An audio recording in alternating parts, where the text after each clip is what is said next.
Welcome to our YouTube channel. So today, as a part of our Polity PYQ series, today we are going to discuss another question, okay, in Polity PYQs. So today what is the question? If you observe, it is explain any 5 silent features of Indian Constitution. It was a PYQ in 2022 and 2018. So we have to observe here that what is the keywords. First we have to understand what are the keywords, right? And the next one we have to consider what is the demand, right? Yes, what are the keywords here? That is salient features of Indian Constitution, right?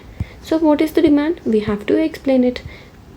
This is such a simple question, okay? So it is, in a way, it is a very direct question that if you have a basic knowledge on what are the silent features of Indian Constitution, you can write very confidently, okay? So as you know that silent features can be written by everyone. So what can make you special, okay? What can make you to fetch more marks? That is, while you are writing salient features, it's better like if you add any examples or any type of articles or any type of quotes if necessary, okay? It's better that if the quotes comes from Dr. B.R. Ambedkar sir, because he is the father of the constitution, right? So in this way you can make your answer in a unique way in terms of presentation, okay? So now let's look into the what can be the intro, what can be the body, and what can be the conclusion, okay? So let's focus now on intro. What can be the intro, right? Yes, yeah. So if you observe intro, you can start by a quote, because everyone will write what a constitution is, but in order to fetch more marks, it's better if you start with any quotation, okay? So I'll write clearly this quotation so that in your future exams, that is in the upcoming group 1 exam, you can use this quote in polity in terms of the questions on constitution, okay? Constitution is not a mere lawyer's document. It is a vehicle of life, and its spirit is always the spirit of the age.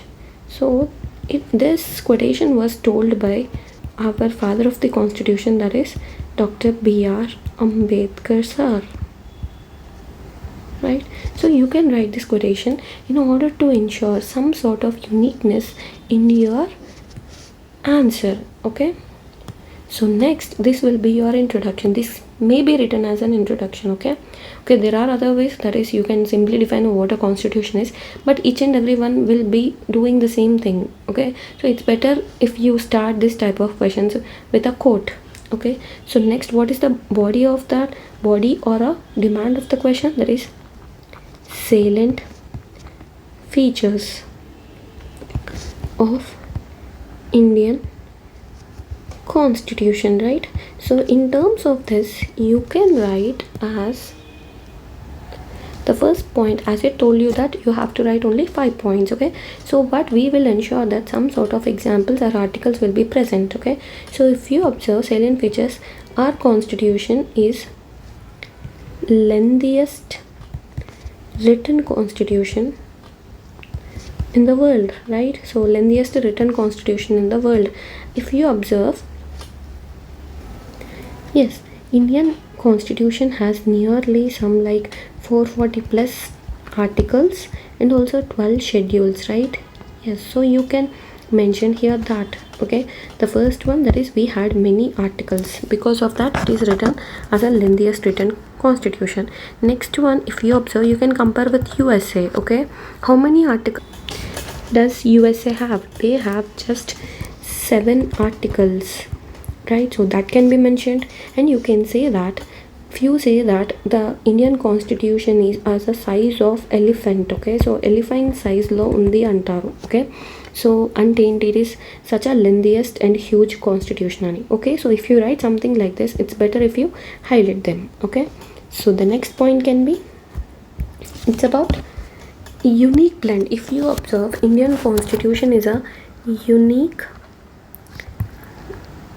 blend of rigidity and flexibility, right? Like for example, few need simple majority. Okay, few articles in order to amend, simple majority is fine. But for few articles like fundamental rights, okay, so they need a special majority. So if you observe, rigidity can be seen in USA, flexibility can be seen in British, right? So we are a combination. Okay, so we are a combination of both. Okay, so this is one of the salient feature of Indian constitution that can be stated by saying that, by comparing with USA and British, by explaining the simple majority and special majority, right? Done. So afterwards,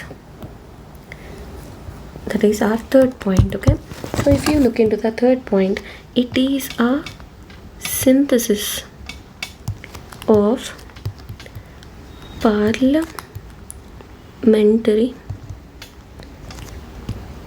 sovereignty and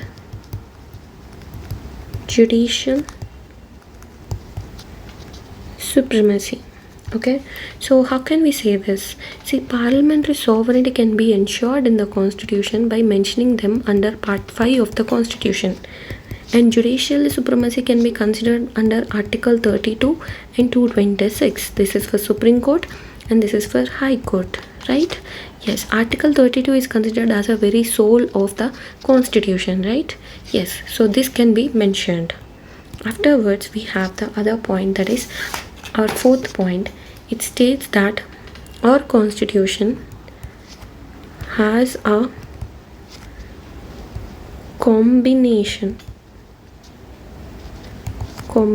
of fundamental rights and APPSC to ensure political, social and economic democracy. Okay, so by this we can say that in India, in terms of salient features, we ensure a complete democracy by ensuring that we maintain political, social and economic democracy through fundamental rights and APPSC. Got it? Yes. After that, we have our fifth point, that India had a federal feature. You know that, right? We had a federal feature which is very unique, right? It is, we have a quasi federal feature with a unitary bias, right? So who told this? Okay, while you write this quasi federal, you can mention a political philosopher, that is KC, where he is known. Okay, so he described Indian federal feature as a quasi federal. Okay, so everyone will write Andy. Okay, so everyone will write it is a quasi federal, but if you mention who told it, okay, so it makes your answer very unique. Okay, so try to mention this political philosopher, I can say, or a legal expert also I can say. Okay, so you have to mention this type of case, legal experts, in order to fetch more marks. Okay, so by this we have completed 5 points, right? So in the fifth point you can also add that by article 1. Okay, by article 1, so India is declared as a union of states, right? So because yes, so if you see, India is a union of states, because we have told that we had a unitary bias. Because of that only we are called quasi federal by legal experts, right? So that you need to highlight. Okay, so here you can mention the article 1. Okay, so as we told in our polity papers, it's better if you mention this type of legal experts or political philosophers and the other one, that is article 1. Okay, so these type of things like parts and articles, which makes your answers in a very unique way. And this political, social and economic democracy, these type of terms should be highlighted. Okay, right. So we are done with the 5 points, right? So now let's focus on what should be the conclusion. So when it comes to conclusion, you can start it by saying that, see, there are many critics. Okay, so those who say some type of negative comments about our constitution, like for example, if you look into Sir Ivor Jennings, he has told that our Indian constitution is like a lawyer's paradise. So he has stated that Indian constitution is a lawyer's paradise. Okay, so but it is not, because it is one of the most successful constitution, I can say. Successful constitution because it is a living document, and it is continuing as a supreme law of the land from the past 7 decades. See, here you may find that the conclusion is a bit heavy, right? A bit lengthy. But if you observe, they have just asked you the 5 points, right? So they have just asked you 5 points to write. So here, if when they ask you 5 or some sort of less points, you need to make sure that your intro will be large and your conclusion will be large, so that you can fetch more marks.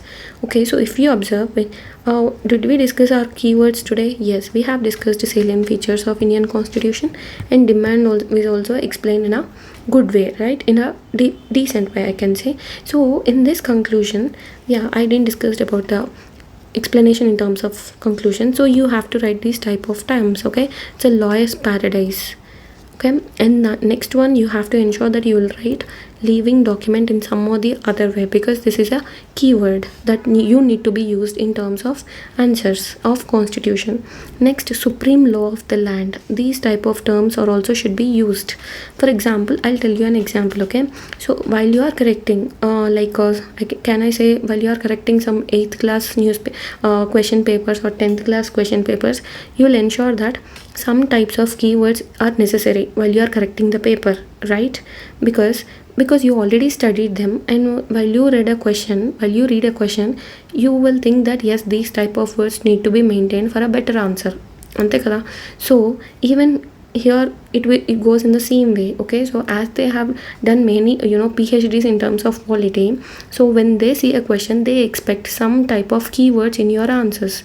If you just write these keywords and highlight them, it will be very easy for you to fetch marks. If you observe, many toppers, they'll write just the keywords and they'll just underline it. Other statements will be very as simple as possible, but they ensure that they will highlight these keywords like so political, social, economic democracy, article 32, 226, part 5. Okay, article 1, and quasi federal, and this type of legal experts. Okay, so they'll just highlight them, because while an examiner looks into it, they'll understand that they have written as many keywords as possible in answers. Okay, so if they get satisfied by this type of keywords, they'll give you more marks. Okay, this type of quotations are also needed. So this is today's our PYQ analysis. Thank you.